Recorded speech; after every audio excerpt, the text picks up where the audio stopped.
Hello everyone, welcome to the session of Advanced Performance Management. My name is Nidhish Singh. I'm a Vice President in JP Morgan, heading the Transformation and Automation business. I'm a member of ACCA, Chartered Institute of Securities and Investment, Institute of Director, Institute of Public Accountant, Australia. I'm also a member of the several universities and the boards. Today I'm going to talk about the advanced performance management. It's a requirement, what is expected from you from this paper. And before we start the session, I must congratulate all of you to have made this far and you're not too far away from completing all the papers. So when we talk about APM as a paper, it requires you to pay particular attention to the requirement and application of the tools and the techniques that you have learned thus far. If you have learned about various performance measurement ratios, how to calculate the ratio, or how the organizations run, stakeholders view, how to understand the requirements of different stakeholders, shareholders, all these are going to be applicable for this paper as well. But the difference in the approach is that you are no longer required to just talk about the concept and the theories in bullet points. You are supposed to apply them. You need to find out the value addition. So you'll be given a case study of a couple of paragraphs or maybe a page. And based on that, you need to talk about how the organization should assess the performance, what needs to be done based on the different number, facts, ratios, or business models, how the performance can be improved. So this kind of reporting is required. Of course, the professional mark will be there. You need to have a good writing skill, good communication skill while explaining your approach. So this paper is a very holistic one when it comes to applying your acquired knowledge so far. So let's see through one of the chapter what is expected, and I'm going to talk about the benefit from stakeholder perspective. What kind of benefit stakeholder, your shareholders are expecting? What do they look at? What are their expectations? Because shareholders have invested capital and equity in the organization, and as a management accountant or as a financial accountant, you're supposed to understand their expectation and apply that understanding in order to find out the value from the organizational performance.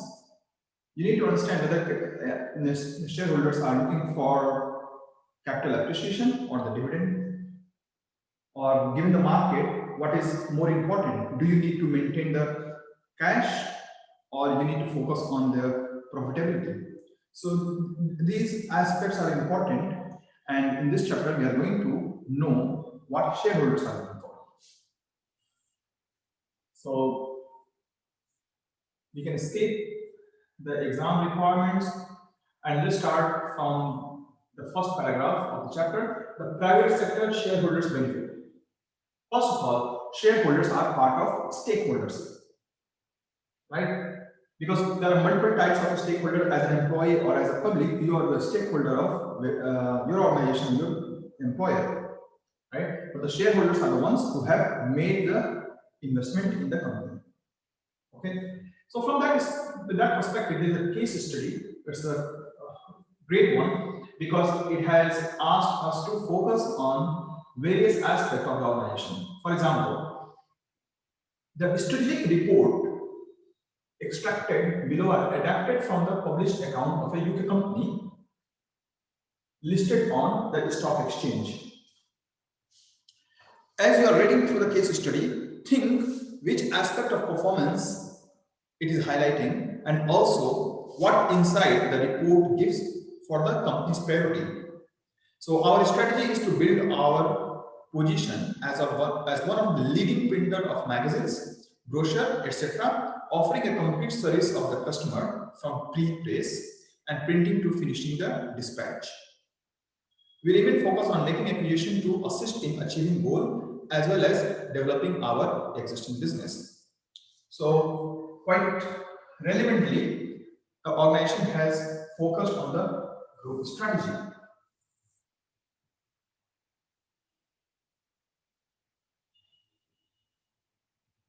Okay. Next, capital investment criteria and budget expenditure. So the chairman and the CEO has focused on the investment strategy and how capital is being deployed, how investment is made in the equipments. So we plan to invest a further 14 million this year on upgrading existing equipment and expanding capacity by installing additional machines. So a fantastic company is focusing on upgrading its technological capabilities.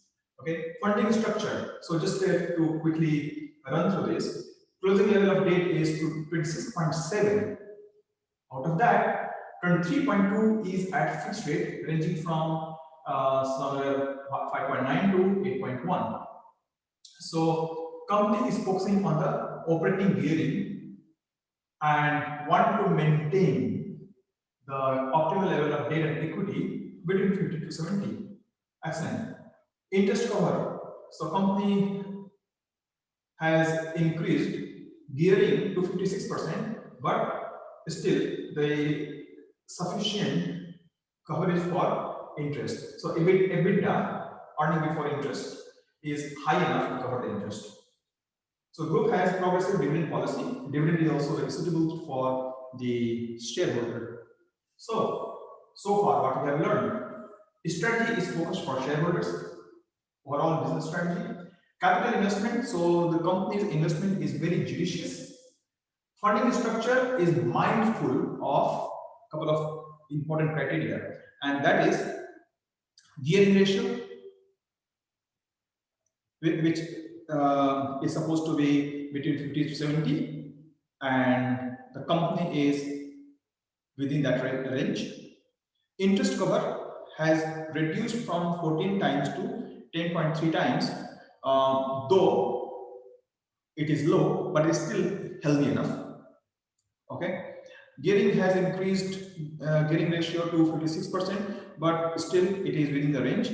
So company is able to have enough profitability every year to be able to pay interest. So this means company is mindful about the interest cover, the gearing, the debt upon equity, plus it is also looking at how much interest it is paying versus the profitability, and also it is taking care of the dividends to the shareholders.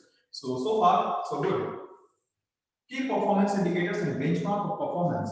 So we know that paying the dividend might not be sustainable all the time.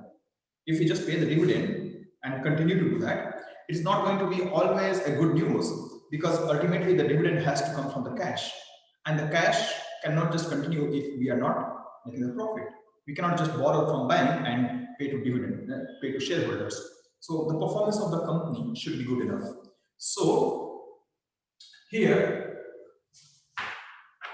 key performance indicators and benchmark of performance. What are we looking at? Top quartile performance. So we benchmark our performance against a peer group. Fantastic. So we are comparing ourselves with other companies in our sector, right? And the good news is we aim to be in top quartile of performance compared to the competitors, right? And it is confirming. We believe we currently rank in the top quartile of the printing sector on all these criteria. So when it comes to return on capital employed, profit per employee, proportion of repeat business, right? So repeat business means you are still customer centric. Customers like you, right? Profit per employee productivity is great. Return on capital employed, ROI or ROCE is also good. And where you rank, you are in top 25% of the industry, right? So performance is good. Group achieved a return on capital employed of 29%, and by all means, I think it is a great percentage.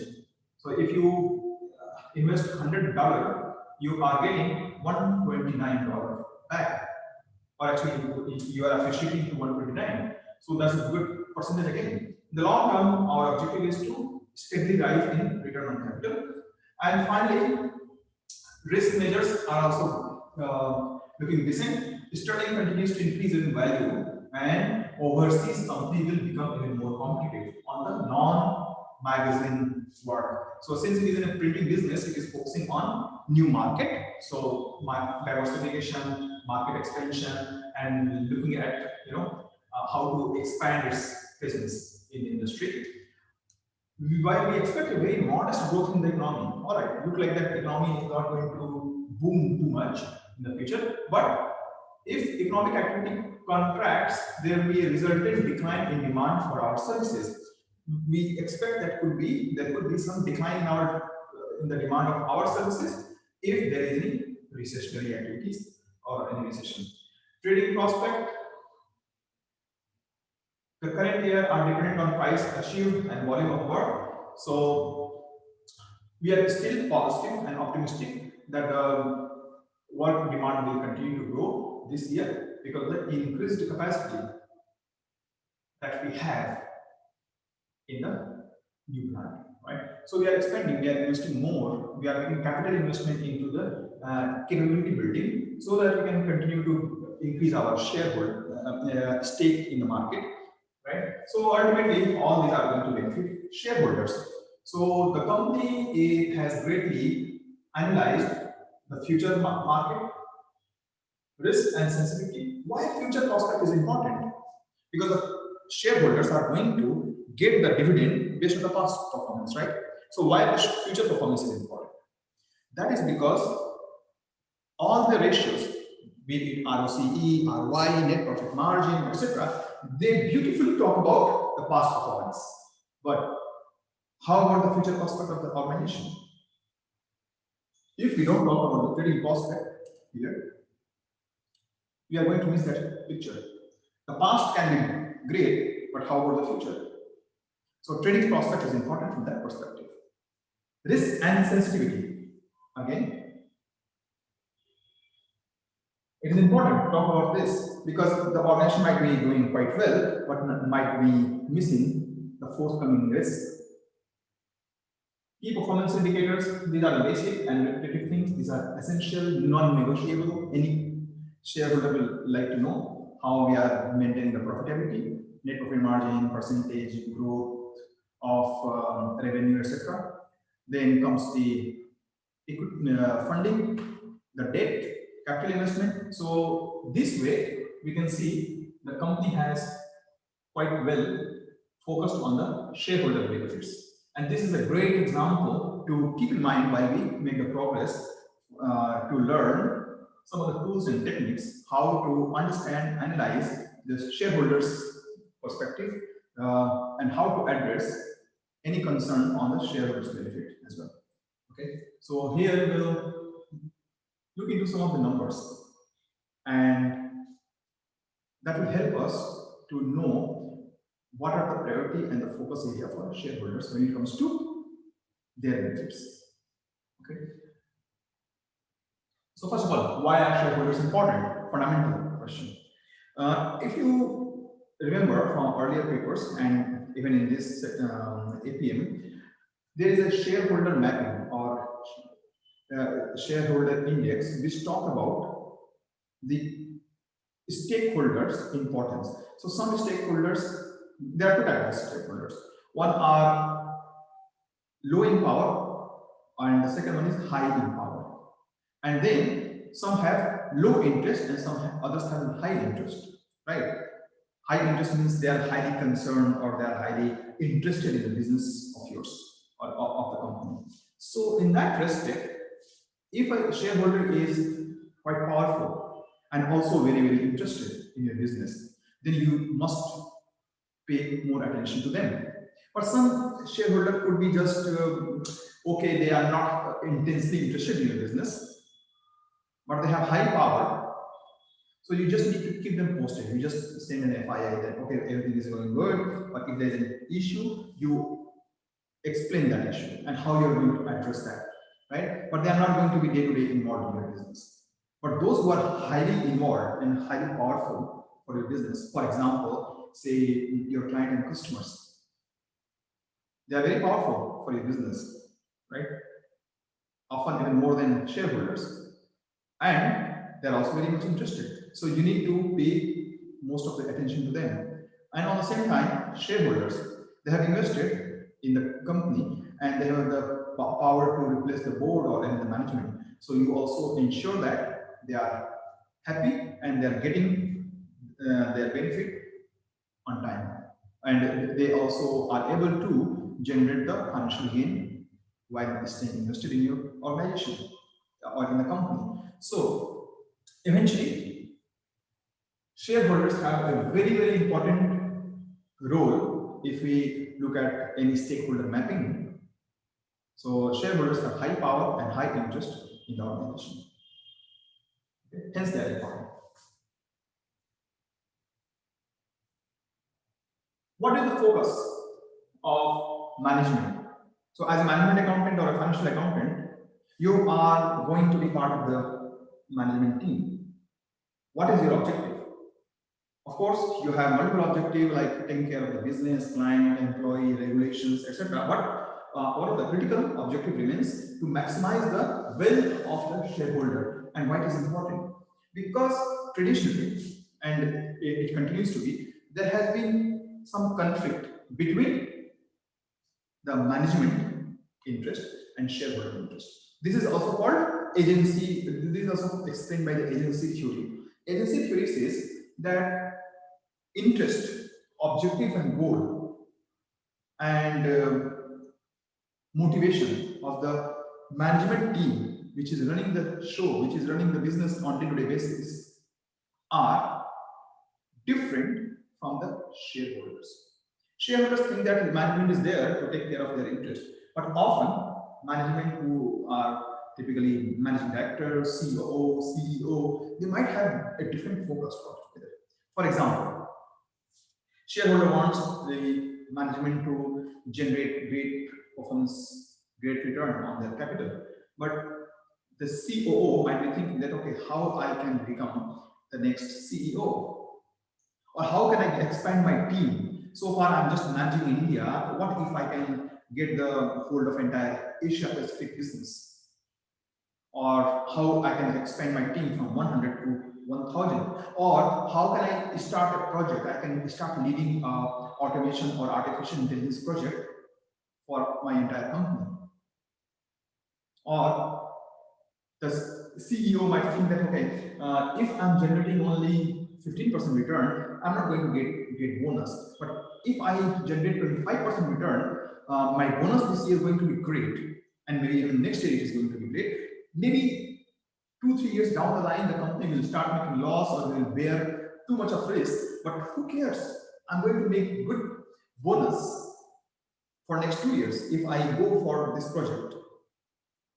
Because if high profit is made, I'm getting good bonus. But in turn, in case in 3 to 5 years down the line, if the organization start to lose money, then it's not a big problem. I can move to some other companies. So this kind of focus and differences in priority between the shareholders and the management sometimes erode the organizational value, and that's what that is called agency theory. Hence, it is important that shareholders and management remain on the same page. Their goals are aligned. There are various tools and techniques to get rid of or reduce agency issues. Agency issues is the difference of focus between management and shareholders. Difference of priority between the two groups is called agency issue. So there are tools and techniques to minimize that, but of course it cannot be completely removed. Now the question is, go back to the case example above and identify factors which indicate that maximizing long-term owner value is company's objective. So we have already discussed that the company is greatly identified the group objective, group strategy, capital investment requirements, the profitability requirements, risk and focus areas, and finally, the way forward. How company foresee the future of its future business. Company has explained and elaborated that it is investing into new factories, new business, and thus company will be able to supply more in the market, and probably it will help the company grow the percentage of the of its presence in the industry. So it might increase its market share from 10% to maybe 12% or 15%. So a great case study, and management has successfully identified key areas of shareholders' interest, right? Because shareholders will be interested in all these key areas, which is group strategy, capital investment plan, funding structure, and benchmarking of performance plus risk and future planning. Okay? So those have been done quite well, and we need to do similar analysis when we go through any case study in advanced performance management. Significance of long-term owner focus. So, as we maximize shareholders' wealth in long term, right, we need to focus on how much to disburse now and what funds need to be maintained for future business. To give you an idea, some practical issues on this. When dividend is distributed to the shareholders, they get happy, they become happy.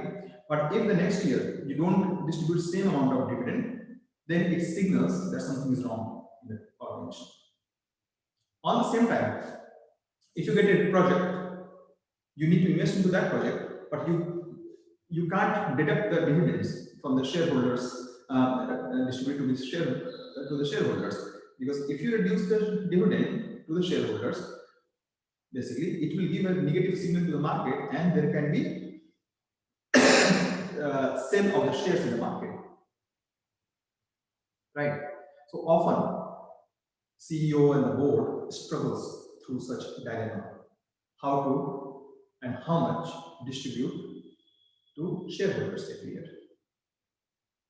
If sometimes there are some reverse signals as well. If the company is continuously increasing the dividends, that could also mean that company might not have a good project to invest into.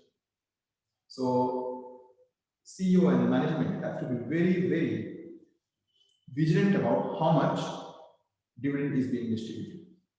And of course, they have to ensure that while distributing the dividends, they have sufficient fund for the future investment. Just like we have seen earlier, companies talking about investing into new plant, new factory, new capacity, and it cannot just continue to give away and distribute all the wealth to shareholders.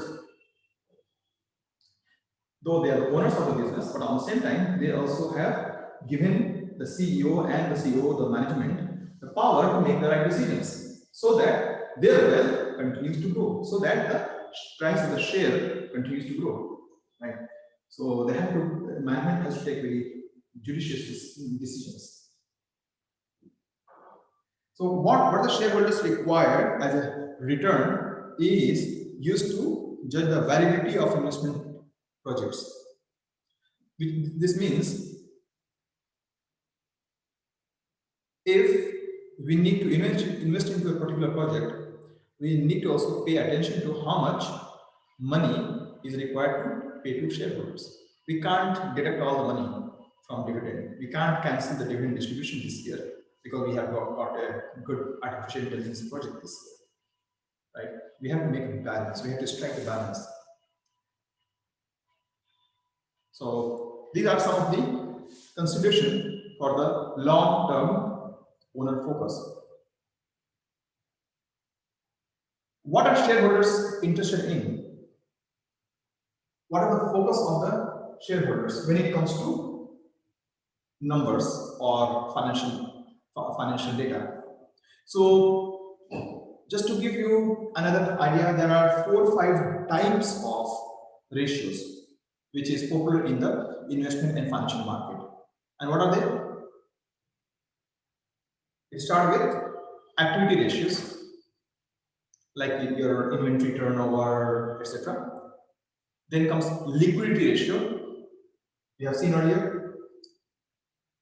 So what is the current ratio or the cash ratio, which means current asset by current liability, or total cash divided by total liability. All these ratios tells us about the liquidity of the company. Then comes profitability ratios or of valuation ratio, like price earning, price book value. These are the valuation ratios. And these are some of the fundamental ratios which are used by shareholder and their analyst. So we are going to talk about all these one by one, but we will focus on some of the key ratios because there are hundreds of ratio and difficult to cover in any particular session, all of them. So difficulties of incorporating shareholder concerns in performance measurement for manager.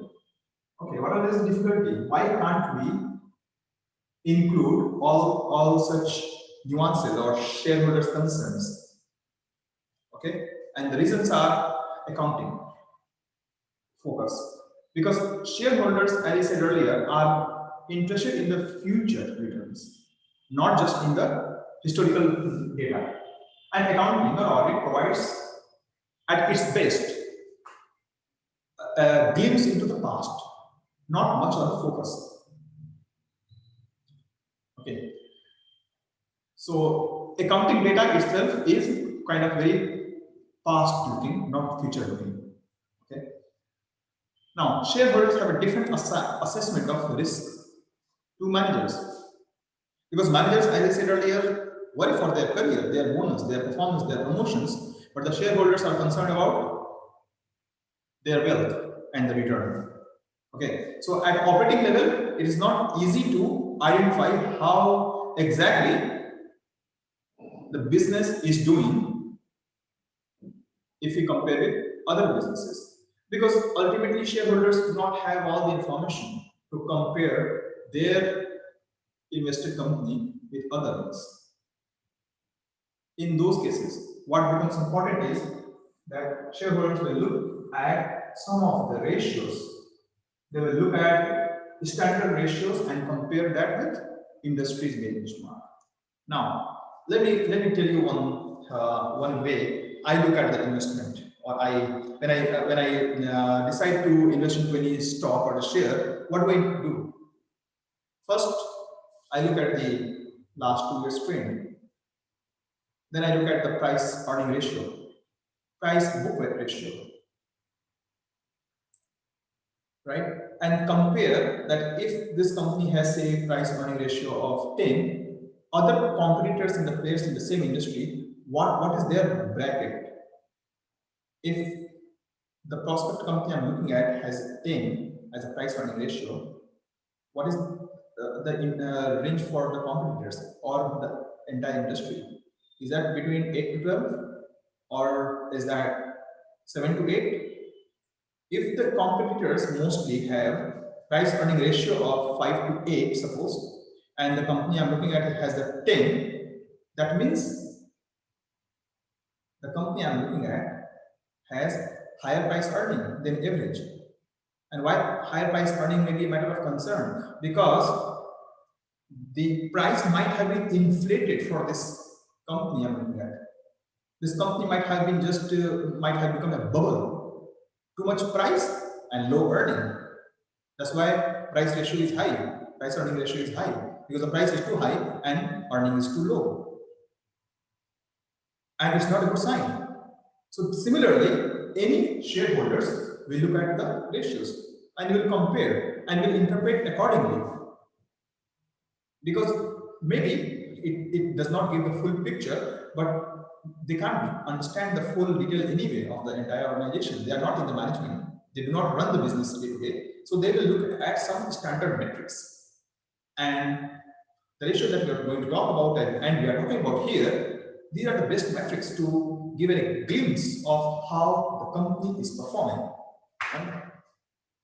So the company's management might learn about shareholder preference from the dividend that we are paying every year to shareholders, or maybe the retained earning, if the retained earning is good or profit margin is great, that can also give some consolence to shareholders. Now, company management should be able to learn about shareholders' attitude to both risk and gearing. And how is this possible? If the gearing ratio is quite high and shareholders, analysts are reacting to this, the market becomes pessimistic, or it's called bearish, because if shareholders are selling the stock when the gearing ratio is high, then company has to learn and reduce the gearing ratios. Company also need to learn what is the risk appetite of the investor. Now, this is a very, very interesting aspect, because not all the shareholders have the same risk appetite. Some could be institutional investor. If your investors are institutional, they might have higher risk appetite. They might be looking for higher risk and then high return. But if your shareholders are mostly the retail ones and those who are saving money and investing in your company, they might not like much of the risk. Also, country to country risk appetite, the ability to take the risk in a company also vary depending on which country your shareholders are based. Right? Generally, it is seen that investors in Asia are less risk loving. They have risk averseness. They don't like much risk as compared to European shareholders. Right? So these things are important to understand.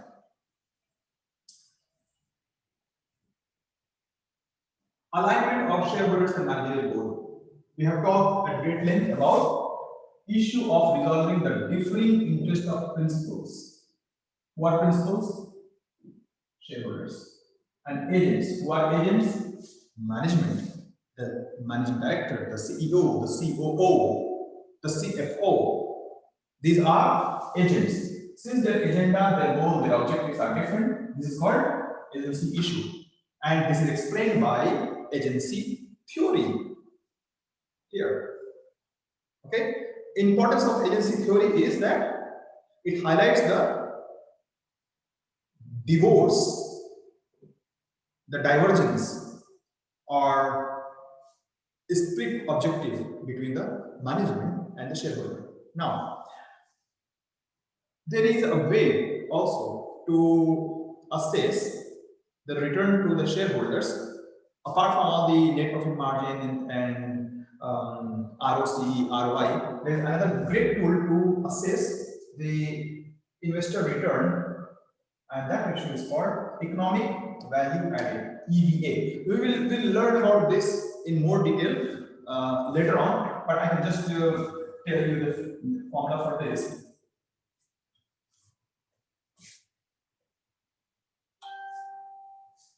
So EVA is essentially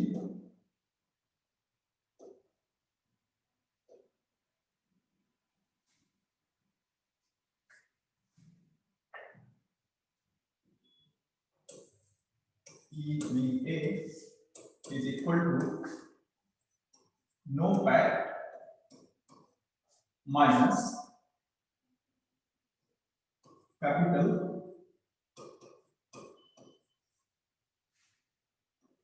times WACC. Okay. Important to understand these theories, and the formula might be given in the exam, or you can remember it later on by revising. But it is important to understand the gist of this formula. Economic value added is saying that just like you apply a depreciation in P&L, in the same manner, you also need to apply economic depreciation. Because economic depreciation means like if the investor has put the capital into the organization, investor has put money into the organization, you need to understand that what is their cost of capital and what is the total value created by the organization. So total value is net operating profit after tax. Okay, that is no bad. And this capital times WACC means WACC is the weighted average cost of capital. This is weighted average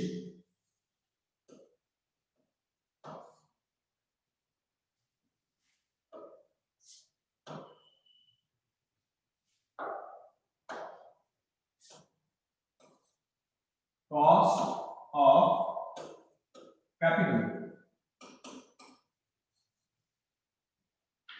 Why it is important? Because this cost of capital, weighted average cost of capital, is factoring debt as well as the equity into the organization. So this means if we raise the capital from the market or bond market or the debt, or if we raise the capital from the equity, what is the total cost of capital? How much capital is applied into the organization? That means how efficient the organization is to make money. Because the total capital times the cost of capital, which is WACC, that is saying that if I have invested this much money in the organization, what is the cost of capital? That, which also means that if my NOPAT, net profit, net operating profit after tax, is say $15 per share basis, right? If this is $15, and if I would just put this money into any other safe fixed deposit or bank, right, on the weighted average basis, this could have just earned $10. That means this organization has made $5 per share, right? So this is what we are looking at by analyzing EVA. We are not just saying that, okay, this is the net profit times number of share, divided by number of share. We are saying that how much this organization is able to make the profit beyond the cost of capital. Because if my cost of capital is this much and organization has made a profit at this point, and my competitors are making the profit at this level, right? So if this is my cost of capital, and if this is industry return,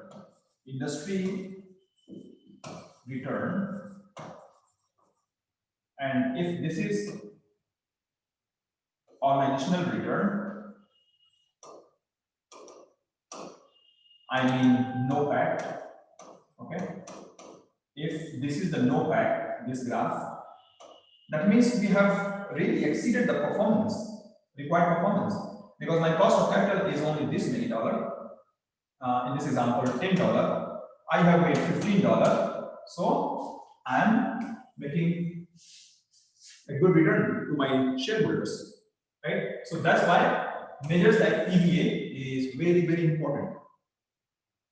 We'll touch base on this topic in more detail, how calculate what are the adjustments required for NOPAT, like adding back the depreciation, etc.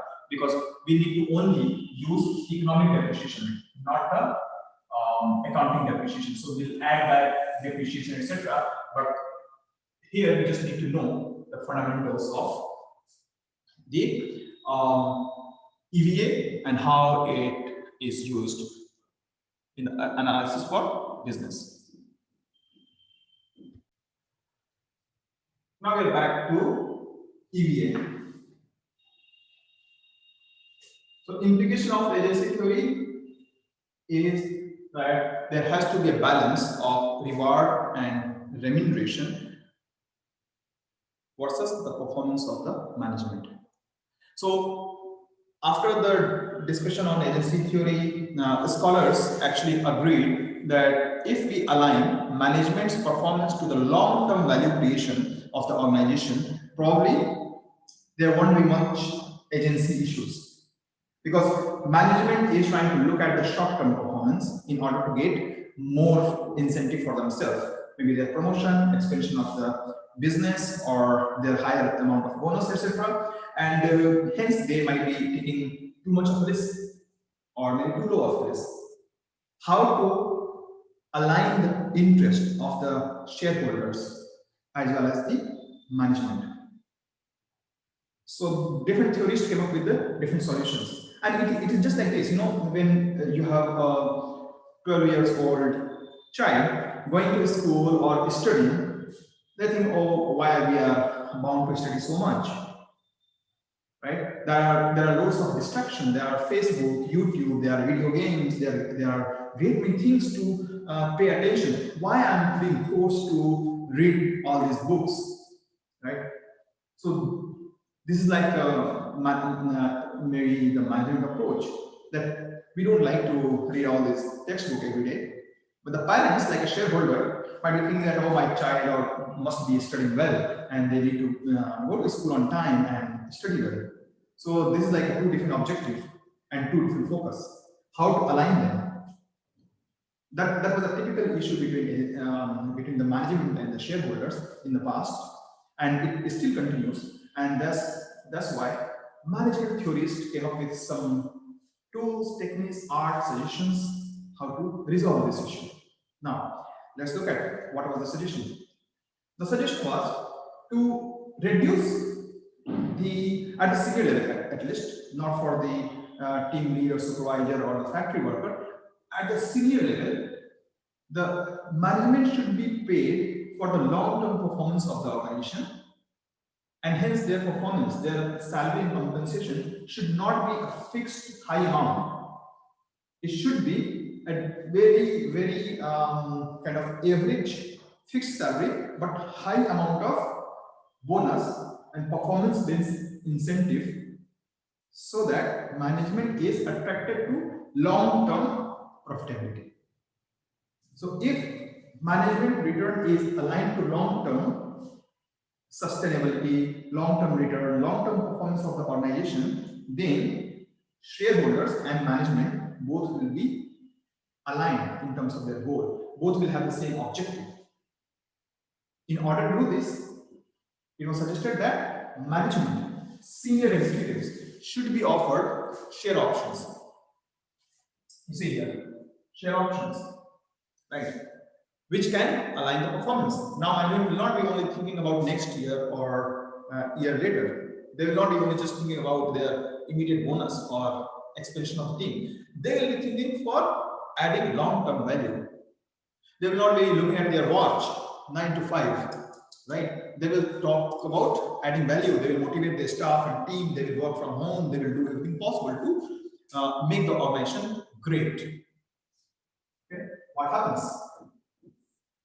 Some good results came indeed for some time, but there was some adverse reaction, adverse result as well. So let's see first the good news. There was a news in the Times magazine on 13th November 2007 about Bonnie Brown, and she was not getting the right opportunity in the job. She was in an economic difficulty. She was divorced and living with her sisters, etc. And she started working in a small technology company. We all know that now, but that time it was a very, very small company. And if I remember it correctly, it was set up around 1998, start of 1998. So you can understand, in 1999, it was a very, very small firm. Today we know this by Google, but working in that was not a massive luck at that point of time. She was getting hardly $450 a week and a lot of stock options, which was not great at that point of time. She continued to work, and fast forward, just in 8 years, she was a multimillionaire. Employee number 41 of Google, Miss Brown, had become a multimillionaire within 8 years. Right? So that is called generating value through the options, alignment of the management, employee, and shareholders value.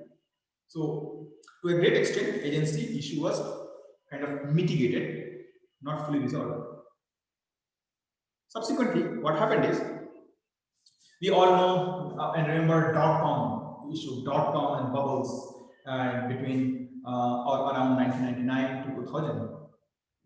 Many technology companies had big, and there was also a big bubble. So bubble busted. People were again suffering from various economic issues after the bubble burst of technology. Technology was no more the best attractions. The stock option which are suggested, which might motivate and incentivize the senior executives, was no more the magic trick, because people were coming back to the same mindset that, oh, I need a fixed take-home salary. People started to talk about, how many dollars and rupees I'm going to earn every month after tax, and I'm not interested about the stock option and all those magical stories. So ultimately, stock option started to lose its shine. Right? Of course, still there are companies who are great in generating values. Still, employers are incentivizing the executives by giving stock options and long-term benefits, and it is still working, but it is not as lucrative as it was around 2000 or in that decade.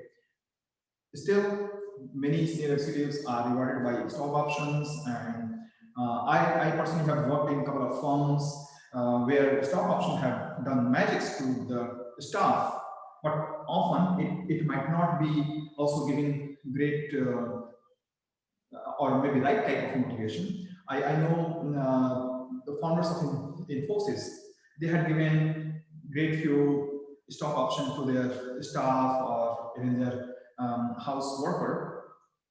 In almost 3 decades, they become millionaires as well. Subsequently, there are stock options offered to many senior executives, and they also became millionaire in some time. However, it did not always link the performance and the long-term value creation for shareholders, because often when people had great many millions after the stock option, their focus to perform was not as intense anymore. They were not as much serious about their job. They were thinking about wealth creation. They started to behave themselves like an investor. Their focus was to invest the money somewhere else and generate more wealth. They were not much focused and concerned about their day-to-day job. So it's a human behavior. It's very difficult to predict. But stock options still remain a good tool. Still, another employer I work for, SS&C Technology and Financial Services, they still offer stock option to almost all of their employees. Definitely based on their levels, the numbers of stock options are different. However, that's one of the company which is doing great and it is working there. The stock value is riding steadily in last 4 or 5 years. If you check on Google the price and the valuation of the stock, it is one of the great company in technology and financial services. People are motivated, and stock options appear to have worked the magic, right? So it's matter of experimenting often and doing right things rightly in order to get the benefit. So that is the story about stock option, how it works, and what are the pros and cons of that as well. Moving on to profitability. Profitability is ability or quantification of the profit. Okay, there are various ways we measure this. It could be EBITDA, sales margin, earning per share. We have talked about this, right? More sophisticated measures are ROCE, return on capital employed, or ROI, NPV, internal rate of returns. So there are various ways we measure the profitability. What they do? They measure the profit and the return over time. It is used to compare the performance of a given company with other companies and within the industry. Just like I talked about earlier, I look at the EPS of any prospect company before investing and compare the EPS of other companies or maybe entire industry. Right? This is a great way to understand how the company is doing. So how do we measure profitability? Again, using some scenarios. Here we have a company which has a summary of profit and loss for year 1 and year 2. Starting with revenue, less cost of sales, gross profit, less expenses, etc. We know that. So year 1, net profit margin is 40%, but improved in year 2 to 45%. A great improvement of 5% on 40, right? So 12.5% improvement on the profitability, right? On the face of it, we can say. Now,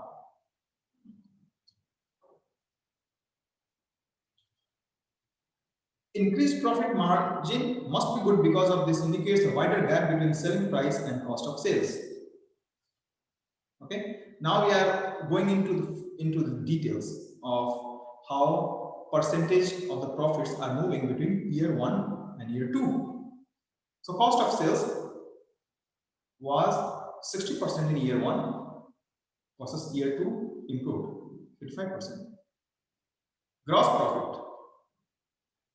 So cost of sales should be low, right? But the gross profit as a percentage of sales should be high. But between year 1 and year 2, there has been improvement again from 40 to 45%. Now, expenses as a percentage of sales. Has that improved? No.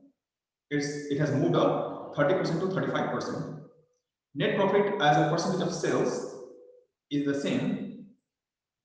So what we are doing here, we are looking at the breakdown of gross profit. So gross profit moving from 14 to 45%, and we are looking into how other components are doing. So expenses has improved, actually has gone up, not improved, has gone up, but the total net profit margin is still the same. So there is something to worry about, right? If the gross profit is improving, net profit is the same, that means there is a problem. Because expense, this is the issue here, that has gone up. So increase in expense is wiping out the increase in gross profit. Gross profit has gone up by 5% and so has expenses. Because of that, my net profit is not improving. This is not of concern. Now we know what to do. We need to find a way to drive efficiency on expenses. We need to probably train employee. We need to get more machines and equipment employed. We need to automate the work. We need to reduce the errors and improve the quality. Maybe we need to reduce the rework or the wastage, right? So this is how we look at the profitability. Profit on ordinary activities before taxation. PBIT. So this says that before what is the profit before we pay any interest or the tax? Why it is important? Why PBIT is important?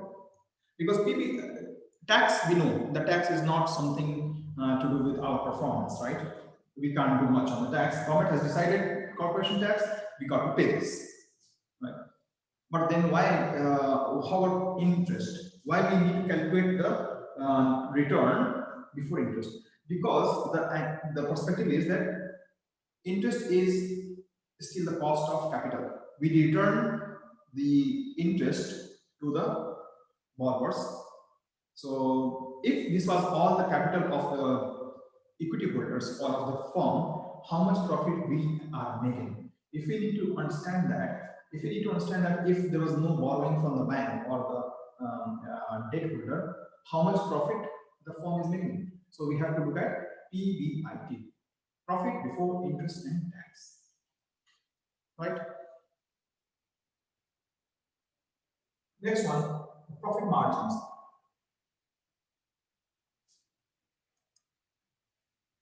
So we know so far gross profit margin is calculated as gross profit by divided by revenue. Operating profit margin is operating profit by revenue as well. So let's have a glimpse on how to analyze this. Between 2004 and 3, the revenue has improved and cost of sales, good news is, has gone down. Hence, we will see a good change.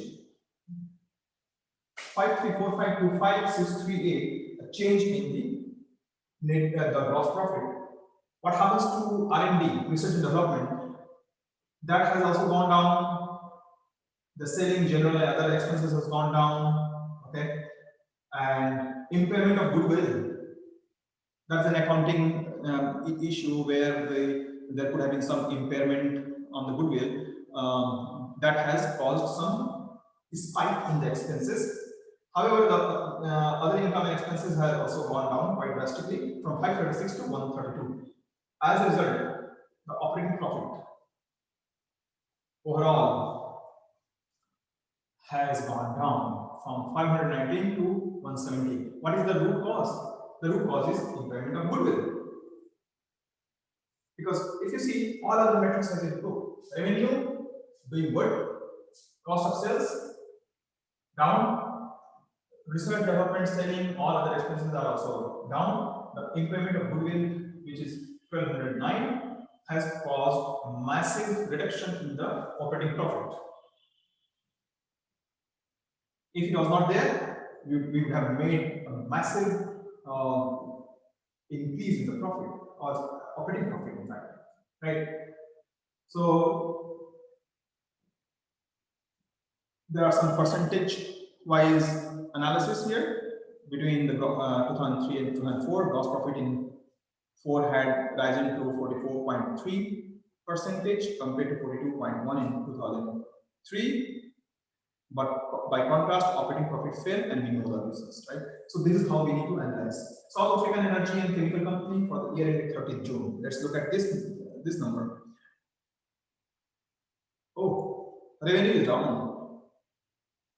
Revenue is down, but cost of sales is also low. Hence, we see a reduction in the gross profit overall. How about other expenses? That is also bad news. Selling distribution has gone up. Admin is down. So overall, we see that operating profit has gone down to 45,299. Okay. What is the almost reduction? Gross profit is almost the same, though slightly lower, 56% as opposed to 56.7. But operating profit is still almost the same, 24.4 to 24.3. Now, is that good enough sometimes to look at the percentage of the profit? No, because it seems, looking at this number, 24.4 versus 24.3 as the operating profit, look like that we have improved. But in reality, since it is a percentage, it is not telling us that overall the dollar value or the rupee value of the profit has gone down here. So we need to pay attention to percentage as well as the absolute number in order to capture the complete picture. Okay.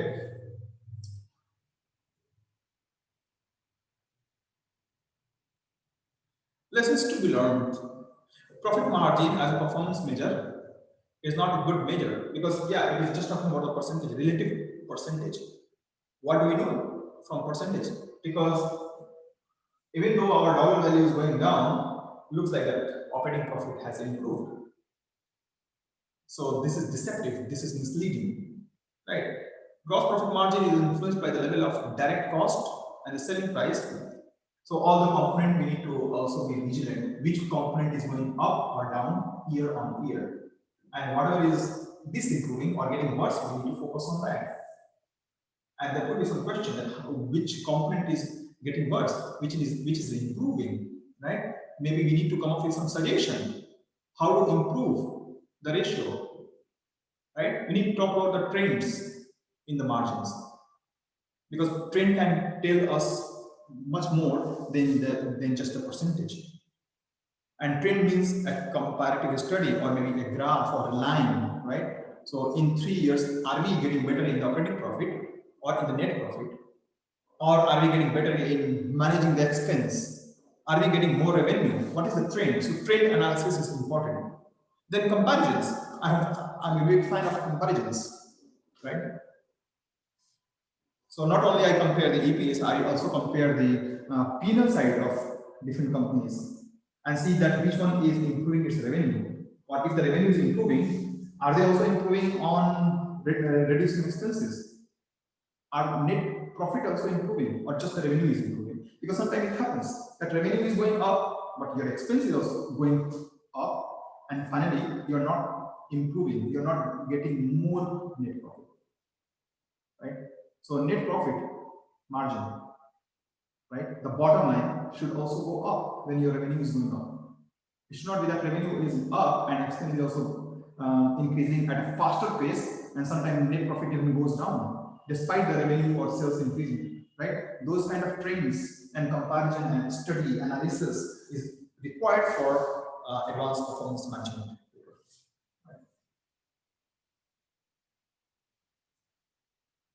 Profit margins and performance management. So, our company strategy will focus on growth. However, it is important that revenue growth is also profitable. So let's look at an interesting case here. A company sells 1,000 units of product per week for $20 each. Manufacturing and selling cost is $15, and other expenses $17, etc. So, what is the revenue after price change and before price change? 34,000. So, after the price change, we have massive growth in the revenue. What happens in the cost of the sales? Because sometimes we increase the revenue, and I have just discussed, but on the same time, we have exponentially gone up in the cost or expenses as well. So the cost of sales has doubled from 15,000 to 30,000. Now the gross profit, as we can expect, is down. This is exactly one of the situations I talked about. Revenue is up, but if the revenue is going up by say 75%, but your profit, the cost or the expense is going up by 100%. So which one is more? Your expense is going up at a faster pace as compared to the revenue, which is going up by say 75%. So if your expense is going up, cost is going up at a faster pace than your revenue, you're not doing great. You will rather start to reduce your margins, be it gross profit margin or net profit margin or operating profit margin. This will go down if expense or the cost is going up at a faster pace. Okay, so stop the rocket. That should be the message to the business. So stop the skyrocketing expenses. We are in the era of technology. We need to make often the suggestion that if this is happening, what the management needs to do. What are the likely situations which might cause the expense to go up? What are the suggested way to control the expenses? Right? We need to make those suggestions in order to have a profitable business or sustainable business, in fact, right? Just having profitable business is not enough. We are at the era of disruption, and in the era of disruption, or VUCA word, VUCA, it is very easy for any newcomer to enter the business and the industry and disrupt the entire business, which can reduce your market share, your revenue, and it can increase, in fact, your expenses and wipe out your entire profit margin, right? So continue to improvise. So gross profit has gone down. See, crucially, revenue has increased. So same thing they are talking about here. Measuring profit margin can also be important in relation to monitoring and controlling cost. So revenue versus all operating cost. Okay, operating profit here. This is another scenario. So in this case, see, revenue has gone up, and so is the operating profit, but the percentage of the hike of the operating profit is still not too high. It is not going up as fast as revenue. So see, there is an improvement in the operating profit. Right. Another way to measure the profitability is EBITDA. This is very popular one actually. Even for the departmental profit, this is a very popular measure. In my past role, or even recently in different performance objective, we use EBITDA to look at the performance of our team. We look at the EBITDA per staff. We look at EBITDA of our entire team or the operation and business. So the EBITDA is measured in percentage, okay, and the dollar value, both. So you can have the EBITDA divided by the number of employees in the team. You can have the EBITDA as a percentage, and then you can compare one team's EBITDA with another team's EBITDA, or you can compare the EBITDA of 2020 versus 2019, or you can also project the EBITDA for next year, right, and see how we are going to do, and not only that, what action we need to take in order to continuously improve EBITDA, or at least sustain at where we are. If the market is tough, business is tough, at least we need to be able to maintain the profitability or the EBITDA, right? So how do we calculate this? And what is EBITDA anyway? Earning before interest, tax, depreciation, and amortization. So we have talked about this earlier, PBIT, right? Profit before interest and tax, right? So this is like EBIT we have talked about. Why we are now doing DA? Why we are trying to calculate the profitability before depreciation and appreciation? Sorry, and amortization. Because depreciation and amortization, these are like the same, like depreciation or wear and tear, right? In the goodwill or in the asset. So depreciation and amortization, these are the charge, and it is a fictitious charge to the profit. It is not actual cash flow, number one. Number two, when we calculate the EBITDA, this is not the actual expense, right? So we add these two into the profit margin or the total profit. So take the profit, add the interest, add the tax, add the depreciation and amortization, then whatever you get, that's called EBITDA. Okay.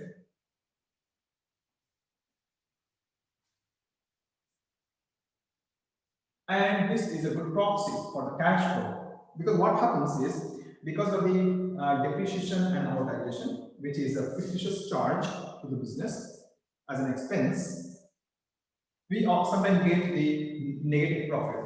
If you get negative profit, and other organizations also have positive or negative profit but different amortization or depreciation rates, it is difficult to compare. Okay. Similarly, tax and interest. Tax is going to the government, and interest is again charge for the capital. If we borrow from bank, we need to pay the interest. Again, this is not giving a clear view as to how much the business have made money. If all the money was invested by the organization, if everyone was paying the same amount of interest, how this business, how this department is operating. So unless we add interest or and tax, we cannot get a pure view of operating margin or operating profits. So we add back tax and interest. We also add back depreciation and amortization because that is a fictitious charge against the profit of the company. So after adding back all this number, we get EBITDA, and often from negative it becomes a positive number. And it is more objective way to compare one department to another department and one company to another company completely, right? Because the company to company there could be different interest expenses, there could be different amount of property, plant and equipments. Different company might have different depreciation policies, right? So by using EBITDA before depreciation and amortization, we are getting rid of the subjective measures. We are getting rid of the differences in the interest rates, depreciation and amortization rates, and all the different accounting treatment, which is not purely operating item, not something in the hand of the business manager purely, right? These are merely an accounting decisions, accounting estimate or accounting policies, right? So we need to get rid of these kind of adjustments which is made in the profit or in the profit and loss statement. So what we do, how do we get rid of this? We add back interest, tax, depreciation, amortization to the net profit and arrive at EBITDA. This is a much fairer comparison for study. And looking at the performance of two entities, department, and the organization, and compare that with the entire industry, right? Now, there is an interesting change and update in EBITDA further. We add R. What is this R? Operating lease rental. So rental cost. So when we take the machine and equipments on the rent, we pay the rental every month.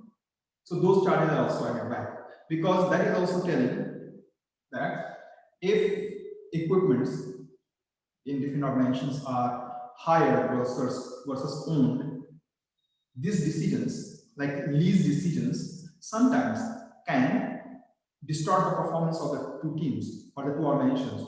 We cannot objectively compare an organization which is having high amount of lease versus the another one which is not leased, which is not leasing. It has all its assets in house.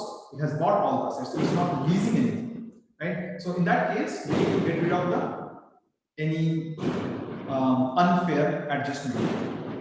How do we do this? We add back all the rental to be paid for a particular lease. Okay. So now we are going to look at a worked example of EBIT, EBITDA, and EBITDAR. Okay. The profitability measures can be calculated as follows. So EBIT is 140 for the year. How? Let's look at this. Depreciation is 50 for owned asset. Depreciation of leased asset is 60, and operating expense is 100. So operating profit is 140, which is earning before interest and tax. Okay, so that is 140. If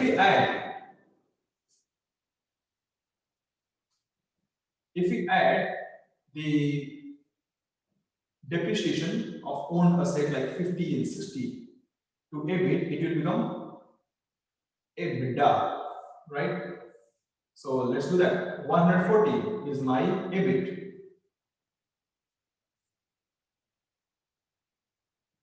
Right? Now 50 and 60 is how much? 110. So 140 plus 110 is 250.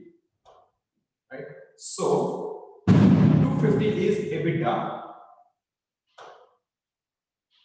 and EBITDA is also 250 because the operating lease rental is nothing here. For FinCo, there is no operating lease rental, and this is what we are talking about. If two organizations have dissimilar, see, if two organizations have dissimilar rental or leasing agreements, right? We can't compare the performance of two organizations objectively. It is like comparing apple versus banana, or maybe grapes versus apple, right? So what we should be doing in order to have FinCo and OpCo compared on the same foot? In order to objectively compare without any bias, we need to add the depreciation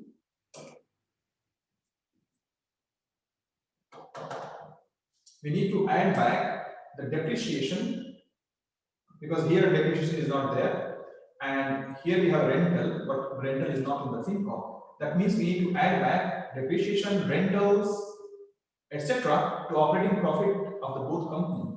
So add 50 plus 60 to 140, that becomes 250. Similarly, add this 80 to 120, right? What happens? We get 250 here and 140 here. In fact, when you add like rental of $80, see the rental, lease rental $80. We have 140 plus 80, 220, and here we have 250. So 250 versus 220. Now it is a fairer comparison. This is a comparison of like with like. So now we can say FinCo is doing better. FinCo is doing much better. Though even the operating profit is telling the same thing, 140. This is also indicating that FinCo is doing better. But after doing all the adjustment, we can see that EBITDAR of FinCo is better than other company. Alright. So this is the profitability analysis, and this is done to understand what are the benefit perspective of the shareholders. And in the next session, we are going to learn about other ratios like earning per shares, how it is used in the organizations, what are the implications of this, how it is calculated, how it is adjusted, how investors, their analysts, their accountants also look at EPS. And as I said, it has a great meaning for investment purpose as well. Even any common person also start to look at ratios like earning per share before making the investment decisions. These are very important ratios. But just before we take it on the face value, we need to thoroughly understand what goes into EPS, what is the meaning of this, how it is impacted, what are the limitations of EPS, what are the advantages, where the EPS is good to use and where we should not be using EPS. We need to understand those things as well, and we will do that in the next session. All right. Until then, we'll take a rest and we'll revise this and come back with the questions and queries in the next session. Thank you so much, everyone, for your time.